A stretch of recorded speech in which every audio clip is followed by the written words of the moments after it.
My name is Cristina Marí. I was born in Ibiza, so I'm from Spain, and I'm 27. I'm about to turn 28 in September. So you were born in Ibiza. How was that?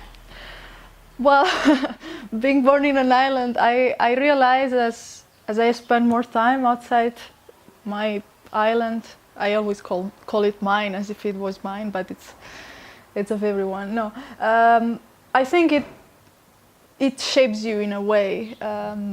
It is a place that it's become very touristic and very crowded with the years. It was always since the 60s, 70s, but now it's becoming more and more every year. We're seeing very big growth in it. But at the same time, I think that it shapes you to understand nature and the power of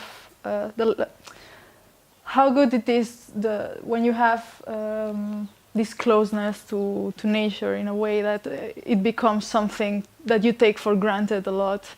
And when you travel and go to the city more, and get into this city lifestyle of the rush hour and the cars everywhere, and you live in between buildings, or as I live here with a building right in front of me, you learn to appreciate a bit more the quality of life of these kind of more chilled places like islands are. And Ibiza is a place that it has become incredibly touristic. There's so many also stereotypes about it. There's a conception of how you are maybe based on where you're from, if you're from there.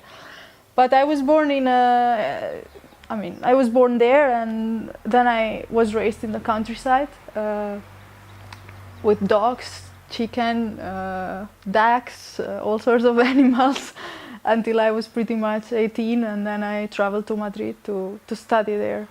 So I think it really shapes you. Anytime I go back home, I have this feel that I have changed as well. Also, naturally, we grow up and we assimilate other values or lifestyles, as I was saying. But being born there, I think it also makes you, I don't know, appreciate things in a very intense way. When I go there and I look at the sky, I always see the stars, and that's one thing that we might not realize how important it is until we're far from it. However, it is also a small place, and when I was living there, I mean, it's a place where, a bit like Prishtina, you get to know everybody, more or less. Not like everybody, but at least if you are doing music, for example, or if you are doing journalism, you get to know all the journalists, or you get to know all the musicians, more or less. You are in that kind of circle, and I think that's something that only these kind of small places can give you, which is good in a sense, in one hand, but on the other hand, it's claustrophobic sometimes, if I must say. So you went up to high school. You were in school in Ibiza. Mm-hmm. Okay. Yeah. And then you went to university in Madrid. Yes, when I was in Ibiza, I always had this urge to travel, but it wasn't always. I mean, it was easy, but if you don't have a very traveling family, or I don't know, or these I don't know, facilities, in a way, traveling doesn't become so interesting until you actually do it for the first time, maybe. And I always wanted to travel, but I didn't do it so much besides school trips or things like that.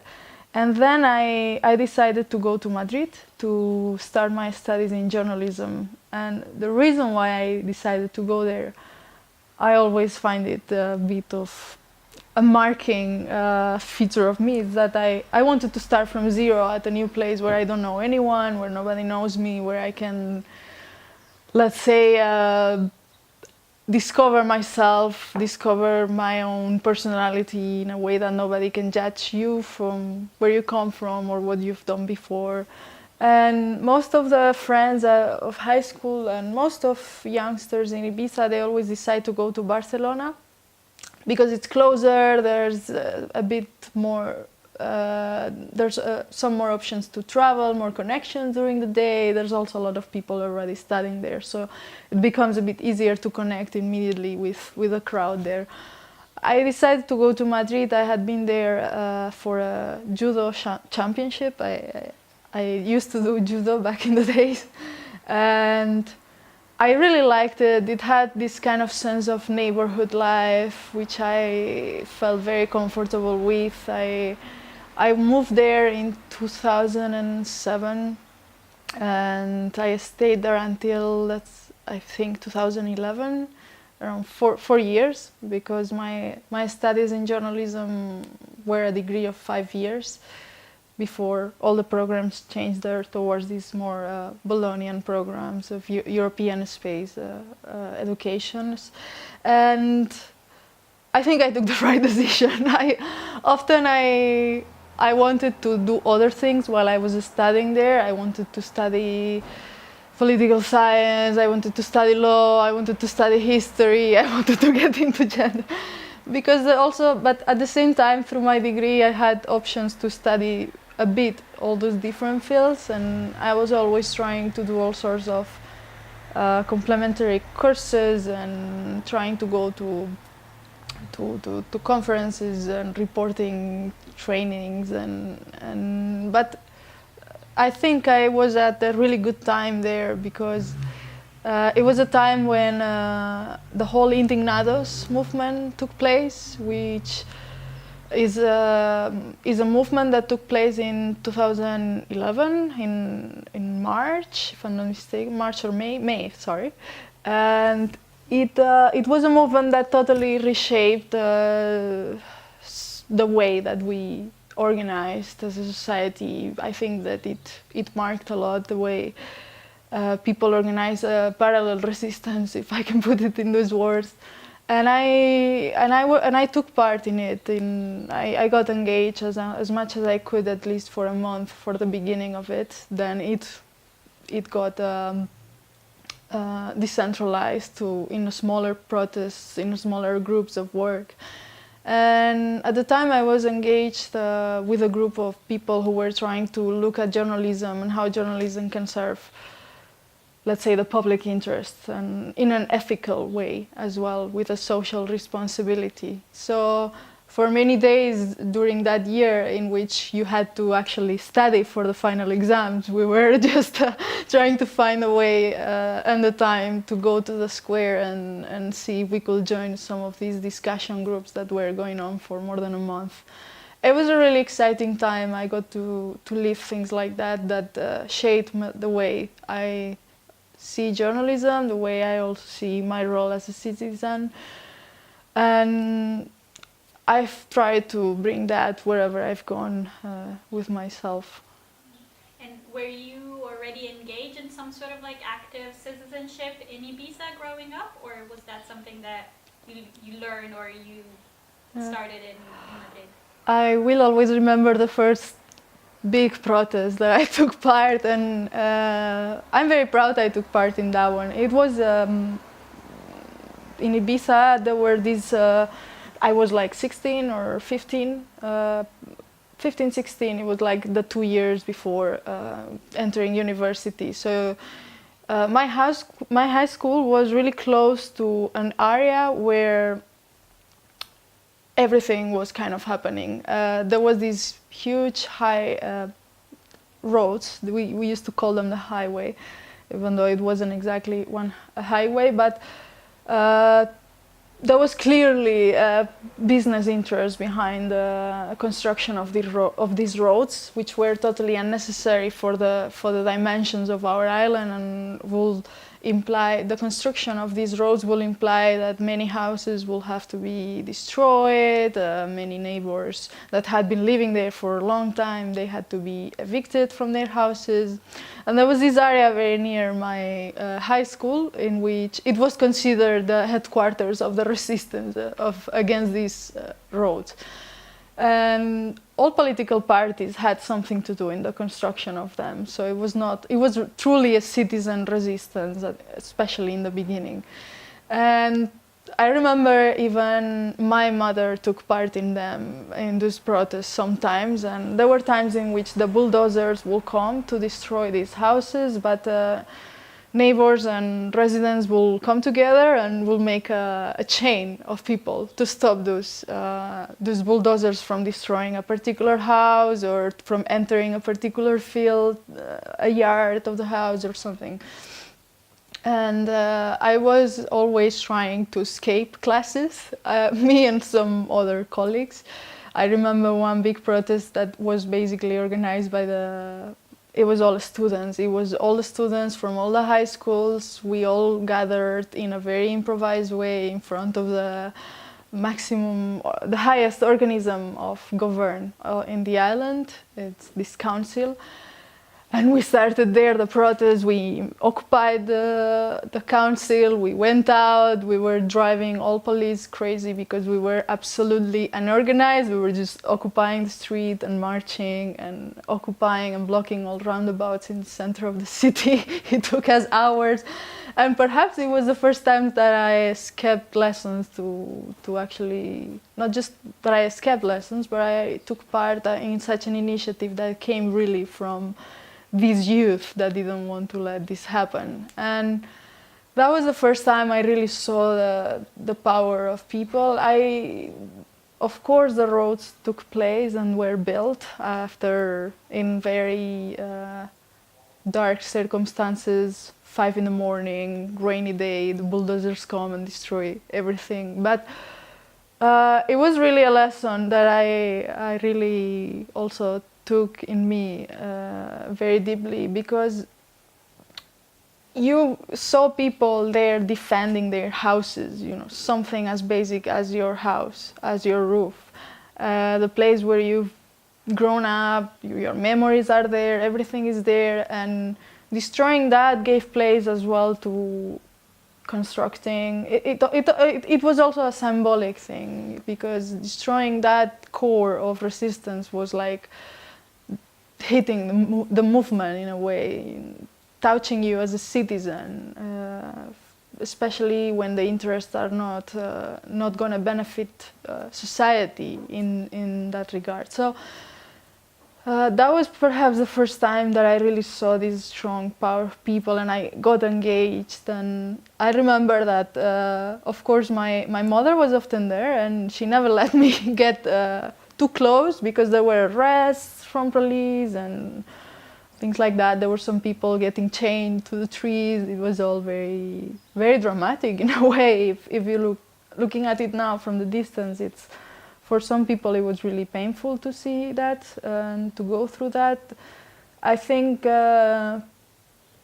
when societies come together and create a movement of resistance that doesn't succeed, that is nevertheless defeated, I feel somehow you get as well a little damaged as a citizen, as a person, and you bring that with you in a way. Perhaps as a people, you bring that as well. And I don't know, seeing this when I went to Madrid and I saw this protest taking place and this whole resistance movements as well going on in a very strong way. I was curious. The first time I was in one of these gatherings that kind of preceded these movements was in the Faculty of Science of Information, which was my faculty. I remember that I saw some posters there in the street, in the faculty walls, and they were just gathering to discuss about Bologna programs of the European space of education. And I didn't know what this was at all. I had just started in the university, and I was just curious, what is this that people are sitting down to discuss about and to actually protest against? And I remember it was a really small group of people. The first time I went, it was maybe 3-4 older students from different faculties as well that had started gathering, from philosophy, from journalism as well, history. And I started learning slowly, and it totally caught me as well in the way that things were happening, because it was not let's just go and have a protest. It was actually, let's sit down and read all this program and understand how it works so that we can create arguments against it. And that was not just protesting, it was a smart resistance. It was really also creating a lot of networks, sitting down in the faculty for a few hours. I remember that we got permission to have an overnight. We overnighted inside the faculty. It was called something like getting, well, let's just call it overnight in English, since it might be a bit complicated to translate. But for several nights we stayed overnight in the faculty. It was also happening in other faculties like history or like philosophy back then. And the idea was that we will use this time, because during the day we had to study. And the idea was not to lose class or to miss time from our studies and get bad at our degrees, but it was just to use some time together to think, what actions can we take? How can this legally be fought? Can we go on TV and have a bit of discussion about this? Try to bring this issue more in a bigger scale.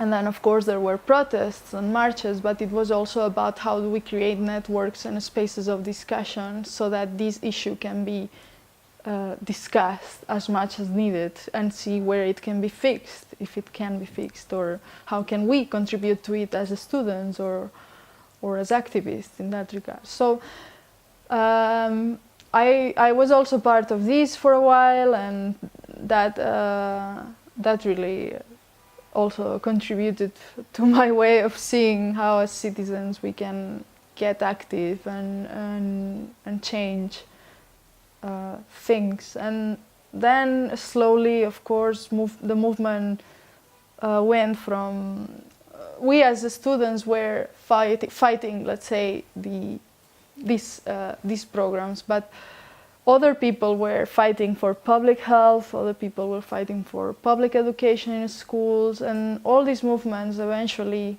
I remember also it was very important, the movement fighting for a right to housing, and all these came together eventually, and the whole Indignados movement happened as a, let's say, it was a natural result of all these parallel movements that were taking place at the same time in different fields.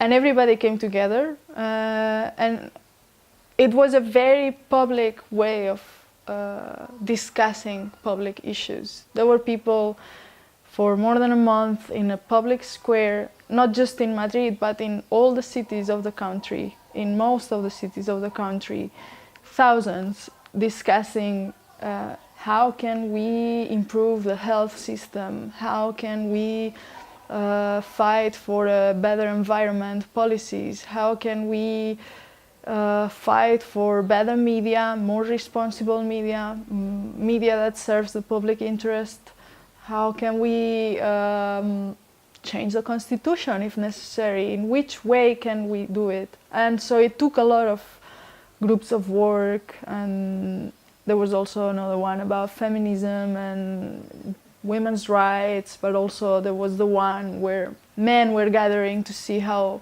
their role in society could play differently and improve as well everyone's equality, if I can put it. And so this whole movement was, I witnessed it, I was part of it, and it truly changed or shaped my approach to everything I do today. I think that that's what maybe I've been, in a way, trying to apply in my work, whether I've been doing journalism or I've been working in an organization, creating forums of discussion or more advocacy actions and things like this. So you mentioned your mother. Yeah. So you were having these types of conversations also at home, or how was it with your family? But, I mean, back then when you were still in Ibiza in Madrid. Yeah, I think when I was young and when all these protests were going on, there was in general, it really pushed me forward to see my mother protesting. She's been always relatively engaged with social issues when it comes to go out to a protest. Perhaps with age is something that is becoming a bit, maybe it's a natural thing of becoming less hopeful and seeing that sometimes a protest is not enough and perhaps they stop going. But when all these things were happening, in one hand it's funny. My mother is always the one who is a bit more socially engaged, perhaps.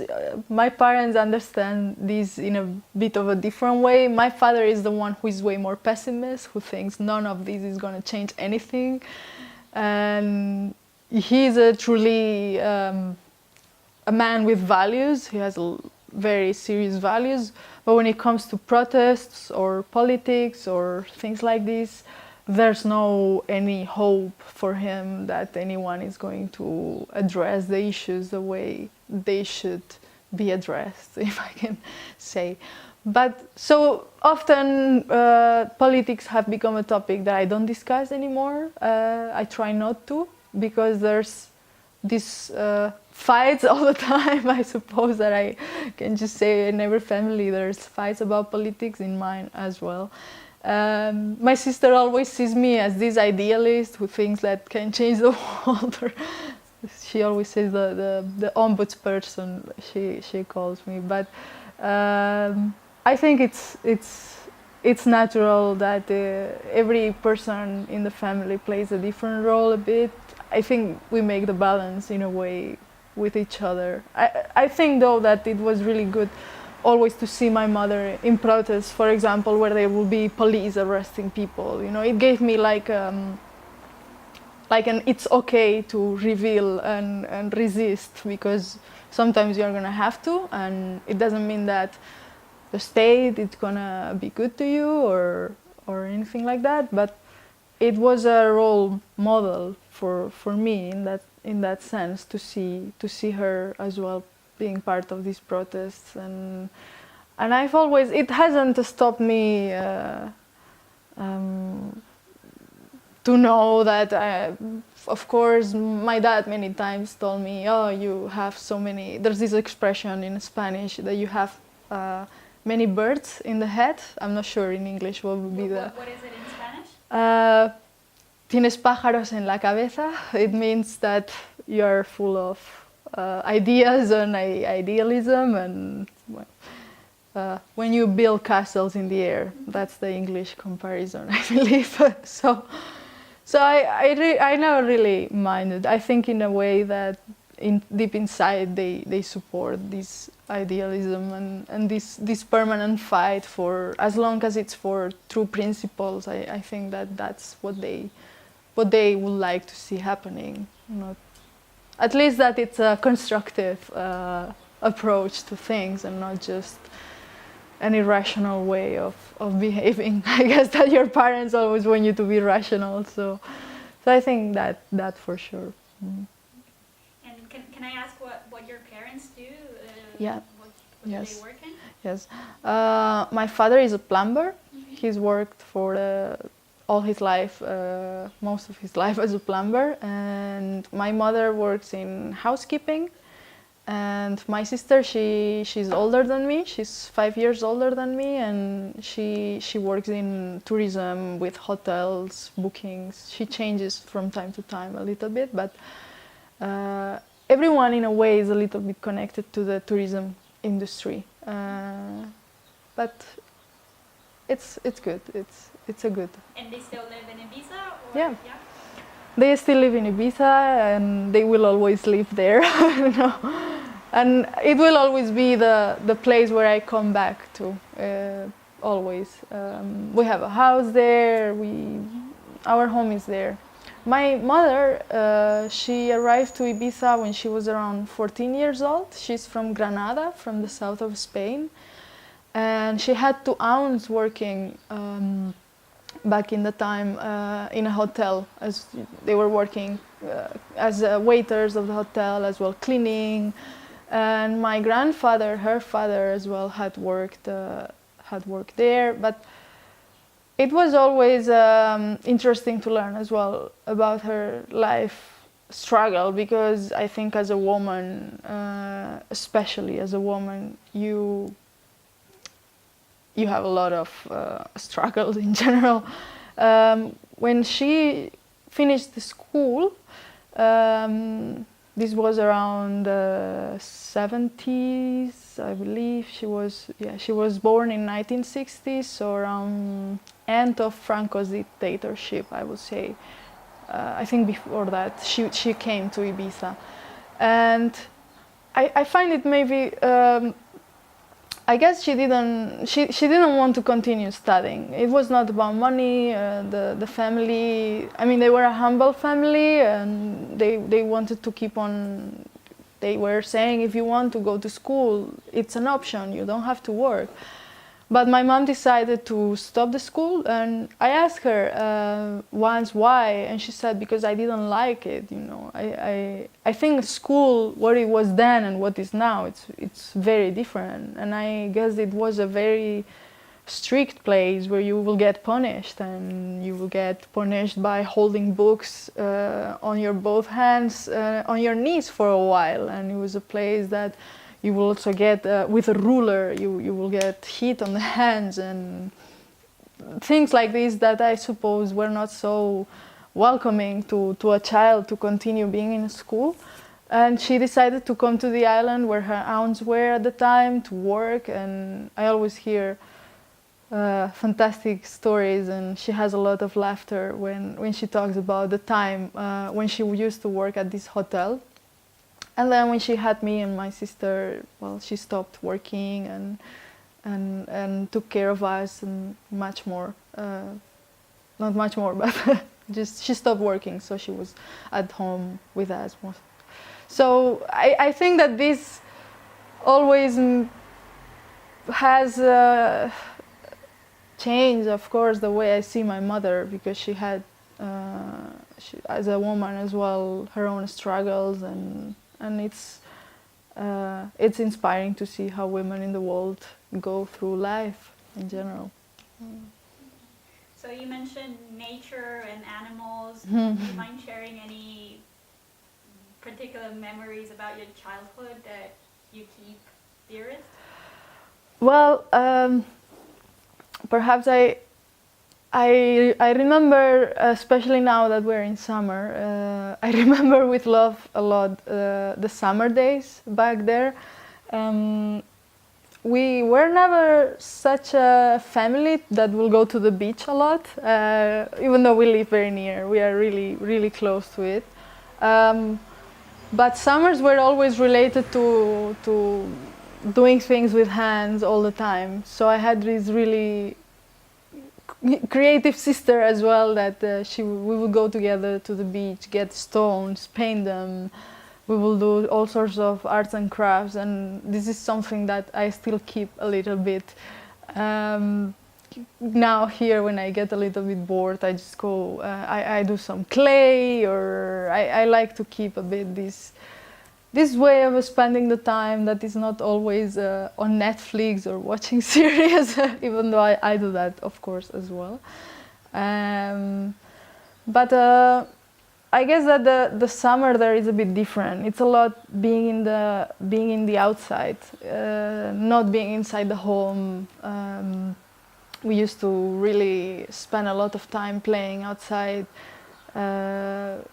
catching each other, running after each other, and like with my cousins, they will come as well sometimes to spend the summers to Ibiza from Granada. I will go there as well, and my childhood was quite into the rural as well. I mean, I will help my grandmother to plant potatoes or things like this, and I loved it. I love that, and this is something that I miss now that I'm getting older, and I miss being having that every day closer. And I somehow reject to embrace this city life, but I still resist. I wish if I can one day, in the future, I don't know, I'll just live in the countryside, whether it's here or anywhere else. I will get back a bit to that, because even if I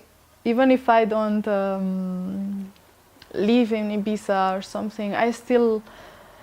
And even when I go back there, I'm there for 2 weeks. It's not like I am all day in the countryside helping my parents with the plants, with the trees, watering things. But it's something that I will love to do one day, to get back to it, and somehow it makes you be closer to your roots in a way.